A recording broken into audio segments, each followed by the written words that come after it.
Did you see in the newspaper this week in the comic section one of the Dagwood and Blondie cartoons where Dagwood and Blondie are sitting at the kitchen table in the morning drinking coffee? And Dagwood says to Blondie, and I'm quoting him now, 7 years ago, Italian restaurant, broken table leg.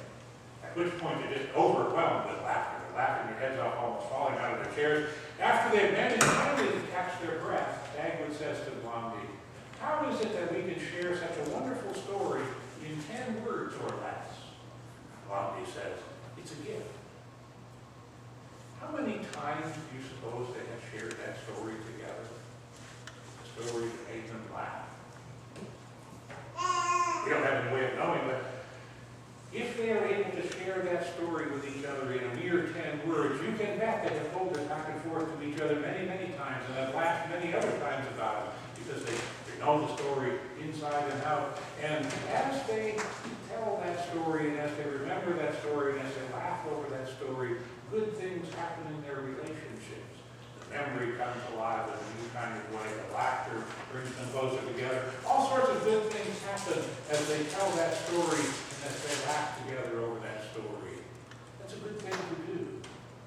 Is there a collection of stories you share with somebody? A collection of stories you share with your family, perhaps a collection of stories you share with certain friends. And when you get together and somebody starts to tell one of those stories, you only have to get about 3 or 4 words into it. Everybody starts to laugh because you all know the story. You still go through and tell the rest of the story, but you tell it laughing like crazy, or maybe it's a sad story, you're already starting to choke up or whatever. Whatever emotion is appropriate to the story, because you have told the story to each other back and forth so many times, you know it so well that 10 words into it, you're already responding. That's a sign of your friendship, a sign of your family bond, a sign of the closeness you share together. Suppose somebody new is coming into the family. A kid brings home a significant other, and maybe there's going to be an engagement or whatever. But this kid, of course, doesn't know any of those stories, because this kid isn't a part of your family yet. I can kind of identify with that. Pam and I have been together 20 years now. So you can guess that each of us had a certain amount of history prior to the time we got together, which meant that I had this collection of stories over here about my life and my family and all of that, and Pam has her collection of stories over here, and the two stories are kind of 600 miles apart, so they never did overlap until Pam and I got together. And one of the things that had to happen as I was beginning to meet her family and get integrated into her family is that I had to listen to a lot of stories. Listen to those stories so that I knew who Uncle Doc was, or so I knew who Aunt Betty was. So I knew all of these crazy things that had happened down through the years prior to my becoming a part of the family. And as I began to listen to those stories, there comes a time after a while, we're sort of getting to that spot now, where 10 words in, I know when it's time to laugh too, because I've heard the story before, and I've been involved in some of this stuff in her family. And so it's part of the way that I got into the family, listening to the stories and remembering the stories. And now, of course, I've been with Pam long enough, so I've got a story or two of my own to tell, which is also a part of the process. That's kind of how it works. You get to the point where you know what's going on, because you know the stories. You've heard them, you remember them, you participated in a few of them, which makes this reading from Exodus, this is what caught my ear in that whole thing. There came to power, the story said, there came to power in Egypt a new king who did not know Joseph. A new king who did not know Joseph, this man we've been remembering for several Sundays in a row now. Why is that a problem? A new king who does not remember, doesn't know the story about Joseph. We have to be fair to this new king. This new king didn't have a chance to see Joseph eyeball to eyeball. Joseph has been dead for quite a while. All of his brothers, the people he brought down into Egypt to survive the famine, they've all been dead for quite a while. There were only 70 people who came down from Egypt. And in the time that has passed, they have become now a rather large and numerous group of immigrant people living in the land of Goshen, in the land of Egypt. They've become rather large, and several generations have passed, so there is no way that this king could eyeball to eyeball know Joseph. It just is not possible. But the story lived on. The story lived on as long as there were old people left who had survived the famine, old people who knew what Joseph had done. The story would live on and on and on for quite some time, but now all of those people have died. And so there's nobody left who remembers. There's nobody left who participated in what Joseph did. And besides that, it's been pretty good. The crops have been good year after year after year. Life has been bountiful year after year after year. There's no reason to remember that old stuff, that famine stuff. That stuff is all ancient history. You could go look it up in the library. There's probably a book about it. And maybe the kids once in a while learn something about it in school. But for the most part, it's old, irrelevant stuff that nobody cares about anymore. The reason why Joseph mattered has been forgotten. And now these people who are Joseph's descendants are no longer honored guests in the land of Egypt. These people who used to be honored guests are now a threat. The king worries that there are so many of them and they're so powerful that they could be dangerous. Or maybe they're a source of cheap labor. I need somebody to do this big building project, so let's turn them into slaves and let them build the towers and build the cities and all the rest of it. When they don't remember the story, the behavior can change. When they don't remember the story, what used to be impossible suddenly becomes possible. And if you're an Israelite in Egypt right now, this is not a good thing. Now, there's a little sidebar here as you listen to the rest of that reading from Exodus. Because this king doesn't know Joseph, certain things happened. These people became slaves, which means that sooner or later there's going to be another king who's going to get very, very familiar with Moses. But that's another story. And here's another story. Any of you know where the town of Mendon, Illinois is? Over on the Mississippi River, almost the Mississippi River, near Quincy, way over on the western side of the state. From Mendon, it's about 10 miles and a swim across the river and you're in Missouri. Now that's significant in the 1850s, 1860s, 1840s, as the anti-slavery, as the abolitionist movement is starting to take on some energy. Missouri is a slave state, and every now and again a slave would escape and make a mad dash for freedom. They'd make a swim across the river during the night, and before morning they would probably end up in a safe house along the Mississippi River. The first station in the Underground Railroad. Remember the Underground Railroad?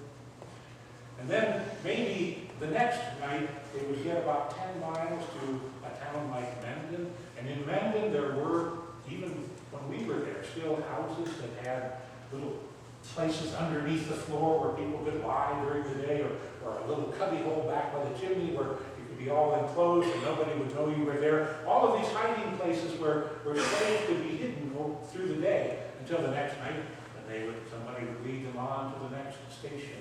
The Underground Railroad. And the people in Mendon were very proud of their standing as a part of the Underground Railroad, and the people, the families who participated in it, and the church. The congregational church there was a strong voice in the abolitionist movement. And the people, even in the 1990s when I was there, were still very, very proud of that heritage. They could tell the story that I just told you about the Underground Railroad and the various people in the congregation who participated in it. And they did so at some risk. You see, the raiders who wanted to get the slaves back also just had a 10-mile swim across the river and a little ride into town, and they could be there looking for runaway slaves, which was a very profitable business. I actually saw the poster that offered a $500 bounty for returning a slave. $500, you only have to get about 2 or 3 of those. You had yourself a year's income back in the 1850s. So there were constantly the people coming through looking for these slaves in order to capture them and take them back to Missouri. And in order to kind of level the playing field from time to time, so that you respected them, every once in a while they burn a house down. If your house happened to be a house suspected of being a part of the Underground Railroad, your house might get burned down. And once in a while, if you put up a stink, somebody ended up swinging from the end of the road. So being a part of the Underground Railroad, even though Illinois was a free state, was a dangerous business. People got hurt. People got killed. It was troublesome. But there was a great deal of pride in all of this in the church there.